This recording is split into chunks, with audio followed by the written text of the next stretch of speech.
সাকিব অপু একসঙ্গে ঘোরাঘুরি করার ভিডিও।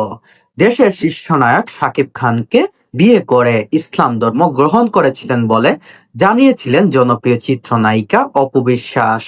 কিন্তু তাদের ডিভোর্সের পর নায়িকা নাকি আবারও আগের ধর্মে ফিরে গেছেন। তারপর গেল কুরবানি ঈদে তাকে নিজের হাতে মাংস কাটাকাটি থেকে শুরু করে সেই মাংস রান্না করতে দেখা গিয়েছিল। নায়িকা নিজেই ভিডিও সোশ্যাল মিডিয়ায় শেয়ার করেন এবং সেখানে তিনি এও বলেছেন একজন স্পেশাল মানুষ তার রান্না করা সেই মাংস খাবেন।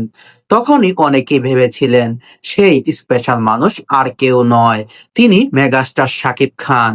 অবশ্যই তাদের কথা সত্য হলো যেন, যখন শিরোনামে দেশের সিনেমায় ভক্তরা শাকিব খানের অভিনীত তাণ্ডব নিয়ে ব্যস্ত সময় কাটাচ্ছেন, তখন শাকিব খানকে দেখা যায় ব্যস্ত সময় পার করছে পরিবারের সঙ্গে। শাকিব খান সিনেমায় মুক্তির সময় কখনোই প্রেক্ষাগৃহে যান না, যদিও কোনো সোশ্যাল আয়োজন থাকে। তাই ঈদে ছুটির সময় শাকিব খান নিজের ছেলে আব্রাহাম খান জয় ও সঙ্গে অপু বিশ্বাসকে নিয়ে সামাজিক যোগাযোগ মাধ্যমে একটি ভিডিও ভাইরাল হয়, যেখানে দেখা যায় শাকিব খান মুখে মাস্ক পরে ছেলেকে সাথে করে একটি শপিং মলে শপিং করে বের হচ্ছেন এবং গাড়িতে আছেন অপু বিশ্বাস। তা দেখে দর্শকরা এবং সবাই রীতিমতো